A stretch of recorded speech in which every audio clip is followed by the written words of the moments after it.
Alkitab, Kisah Para Rasul,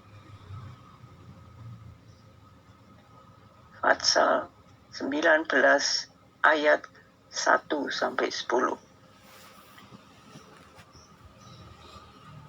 Kisah Para Rasul, pasal 19 ayat 1-10. Ketika Paulus masih di Korintus, Paulus sudah menjelajah daerah-daerah pedalaman dan tiba di Efesus. Di situ didapatnya beberapa orang murid. Katanya kepada mereka, "Sudahkah kamu menerima Roh Kudus ketika kamu menjadi percaya?" Akan tetapi mereka menjawab dia, "Belum, bahkan kami belum pernah mendengar bahwa ada Roh Kudus." Lalu kata Paulus kepada mereka, "Kalau begitu, dengan baptisan manakah kamu telah dibaptis?" Jawab mereka, "Dengan baptisan Yohanes." Kata Paulus, "Baptisan Yohanes adalah pembaptisan orang yang telah bertobat, dan ia berkata kepada orang banyak bahwa mereka harus percaya kepada Dia yang datang kemudian daripadanya, yaitu Yesus." Ketika mereka mendengar hal itu, mereka memberi diri mereka dibaptis dalam nama Tuhan Yesus. Dan ketika Paulus menumpangkan tangan di atas mereka, turunlah Roh Kudus ke atas mereka, dan mulailah mereka berkata-kata dalam bahasa roh dan bernubuat. Jumlah mereka adalah kira-kira 12 orang.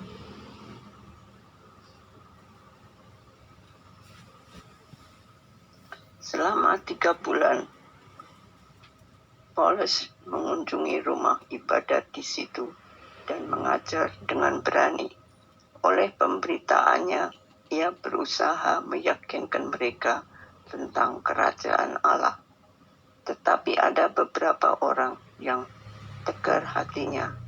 Mereka tidak mau diyakinkan, malahan mengumpat jalan Tuhan di depan orang banyak. Karena itu, Paulus meninggalkan mereka dan memisahkan murid-muridnya dari mereka, dan setiap hari berbicara di ruang kuliah Tiranes. Hal ini dilakukannya 2 tahun lamanya, sehingga semua penduduk Asia mendengar firman Tuhan, baik orang Yahudi maupun orang Yunani. Demikianlah sabda Tuhan. Renungan kita hari ini diberikan judul Karunia Roh, diambil dari Kisah Para Rasul 19 ayat ke-6. Dan ketika Paulus menumpangkan tangan di atas mereka, turunlah Roh Kudus ke atas mereka, dan mulailah mereka berkata-kata dalam bahasa roh dan bernubuat. Anggota suatu komunitas perlu dilantik. Begitu juga umat percaya, mereka perlu dilantik melalui baptisan. Namun, baptisan bukan sekedar pelantikan, melainkan tanda dan meterai yang dianugerahkan Allah di dalam kehidupan orang percaya. Baptisan menjadi tanda umat yang ditebus oleh darah Kristus dan meterai yang menyatakan bahwa mereka sepenuhnya menjadi milik Bapa, Anak, dan Roh Kudus. Karunia-karunia roh yang dialami oleh 12 anggota jemaat di Efesus menjadi peneguhan bahwa mereka telah menerima tanda dan meterai dalam baptisan. Sebab sebelumnya mereka sama sekali tidak mengenal pribadi dan karya Roh Kudus. Melalui karunia bahasa roh dan bernubuat, mereka menjadi tahu bagaimana manifestasi kuasa Roh Kudus dalam kehidupan umat percaya. Namun ada beberapa orang yang tetap menegarkan hatinya dan bahkan mengumpat jalan Tuhan. Kisah Para Rasul 19 ayat 9. Ini menunjukkan bahwa mendengar firman Tuhan tidak otomatis membuat orang menjadi percaya, menerima karunia bahasa roh, dan bernubuat. Karunia-karunia roh dalam kehidupan masa kini dinyatakan dalam kompetensi, yaitu talenta, pendidikan, dan keahlian. Melalui kompetensi yang dianugerahkan Tuhan, kita sesungguhnya sedang mengaktualisasikan panggilan Allah.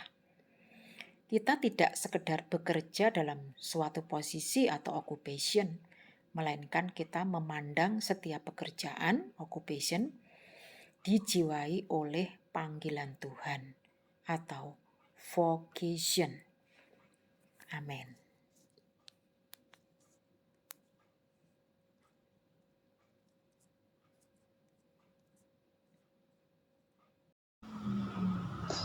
Bapa kami yang bertata dalam kerajaan surga yang mulia, puji dan syukur Tuhan kami panjatkan kehadirat-Mu.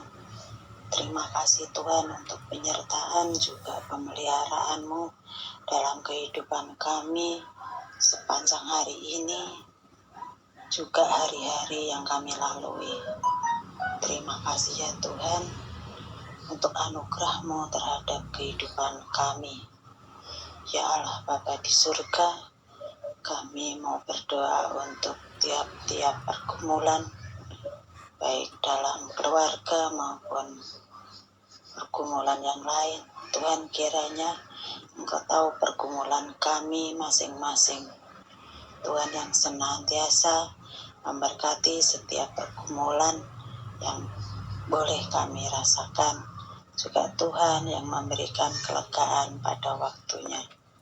Kami juga berdoa untuk bentuk tiap-tiap bentuk cita-cita dan pengharapan kami. Kiranya Tuhan senantiasa memberkati setiap cita-cita dan harapan yang boleh kami serahkan hanya ke dalam tangan kuasa-Mu. Tuhan yang senantiasa menyertai kami, memberkati kehidupan kami. Dan biarlah kami boleh bersandar dan berpengharapan hanya kepada-Mu saja. Allah Bapa di surga, kami juga berdoa untuk saudara-saudara kami yang saat ini sedang sakit, baik yang ringan maupun yang berat.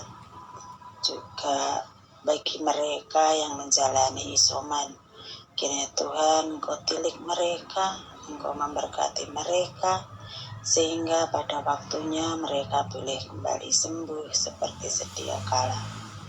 Kami juga berdoa bagi keluarga yang mendampingi, juga yang merawat mereka. Kiranya Tuhan Engkau anugerahkan kekuatan, kesabaran, juga kesehatan.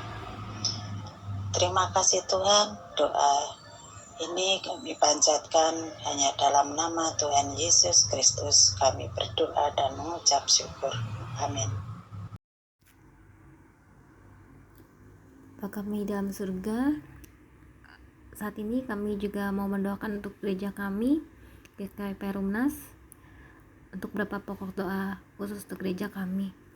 Kami berdoa, yang pertama kami mau mendoakan untuk setiap pelayan gereja yang boleh Kau pilih, Kau hadirkan untuk melayani di gereja ini, supaya apa yang mereka kerjakan, apa yang mereka lakukan dan pelayanan mereka, agar mereka semakin setia dan pelayanannya, semakin sepenuh hati untuk mengerjakannya. Biarlah semua yang dikerjakan hanya untuk kemuliaan nama-Mu saja Tuhan. Kami juga berdoa Tuhan untuk setiap program kerja gereja yang sudah disusun ya Tuhan, kiranya Kau berkati, Kau yang boleh sertai, biarlah apa yang tiap program kerja sudah direncanakan boleh dapat berlaksana dengan baik, sehingga dampak bagi banyak orang. Begitu juga dengan program kerja yang akan direncanakan untuk kepengurusan ataupun kedepannya Tuhan, di tahun yang baru, di kepengurusan baru nanti ya Tuhan. Kiranya Kau yang boleh pimpin setiap pelayan yang boleh hadir untuk menyusunnya. Kiranya hikmat bijaksana Kau boleh hadir bagi mereka, sehingga mereka dapat menyusun program kerja yang memang dapat memberikan dampak bagi banyak orang ya Tuhan, dan bagi kemuliaan nama-Mu saja juga ya Tuhan. Tuhan, kami juga ingin mendoakan untuk ibadah ya Tuhan yang terjadi di gereja kami, baik itu secara onsite maupun online ya Tuhan. Tuhan, kiranya Kau yang boleh pimpin dan sertai ya Tuhan, berikan hikmat bijaksana bagi setiap pelayan yang terlibat, majelis jemaat, pengurus dan yang aktivis ya Tuhan, untuk memutuskan ya Tuhan di tengah pandemi yang keadaannya agak kurang baik dari sebelumnya ya Tuhan. Biarlah keputusan yang tepat, apakah ibadahnya akan dapat langsung onsite ataupun tetap dengan onsite dan online. Biarlah Kau yang pimpinan sertai ya Tuhan untuk putusan yang diambil. Biarlah yang tetap terjadi saat ini ya Tuhan, baik itu ibadah onsite dan online, kiranya Kau yang berkati dan pimpin ya Tuhan. Setiap peralatan yang digunakan untuk supaya dapat berlangsung kebaktian online ini dengan baik dan lancar, itu juga dengan setiap alat musik dan hal lainnya, dan setiap pelayan yang terlibat untuk ibadah, biarlah Kau yang pimpin dan sertai, biarlah dapat berlangsung dengan baik dan langsung dengan hikmat juga Tuhan. Tuhan, inilah doa kami untuk gereja kami ya Tuhan.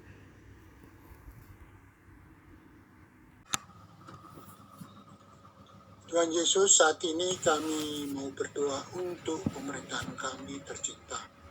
Kami sangat bersyukur kalau pemerintahan kami maupun bangsa kami boleh aman dan damai. Kami bersyukur di tengah-tengah kehidupan negara kami diberi kekuatan dan kami boleh menjadi bagian di negara kami tercinta ini Tuhan. Saat ini kami berdoa bagi pemerintahan kami dan bangsa kami, baik dari pusat sampai yang terendah.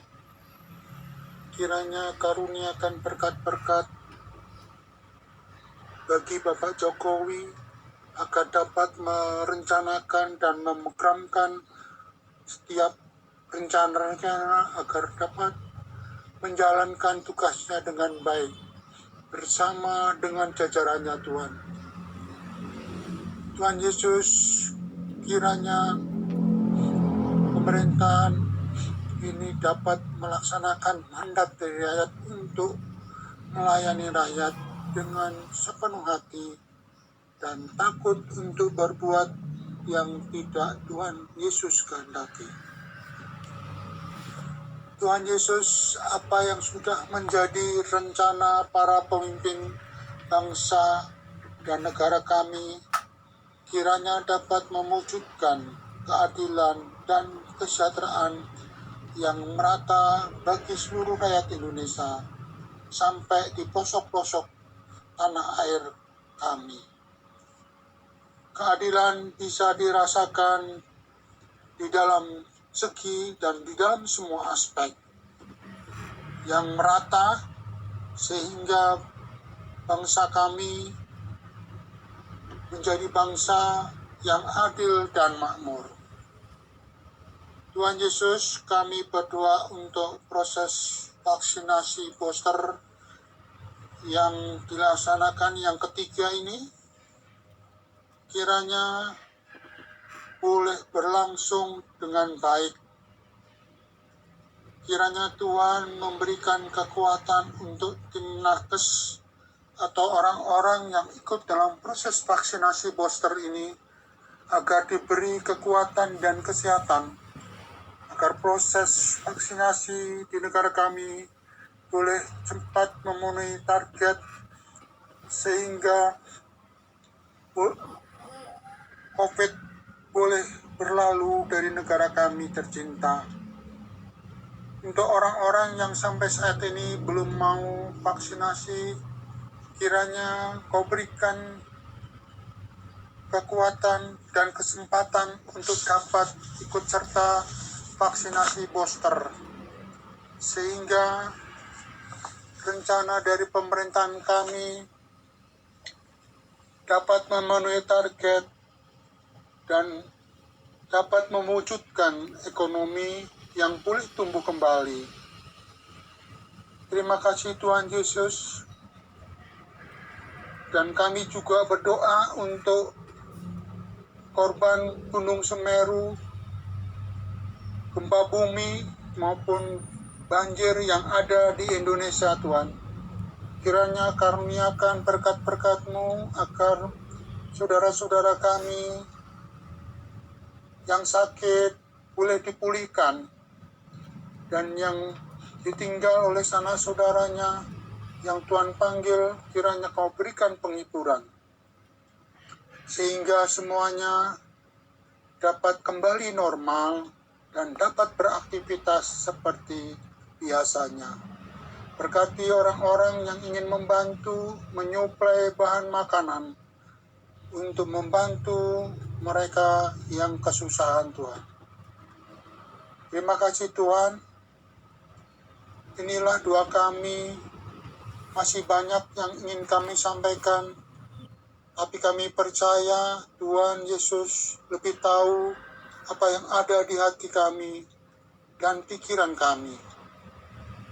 Inilah doa yang kami serahkan hanya di dalam nama Tuhan Yesus Kristus. Kami berdoa dan mengucap syukur. Amin.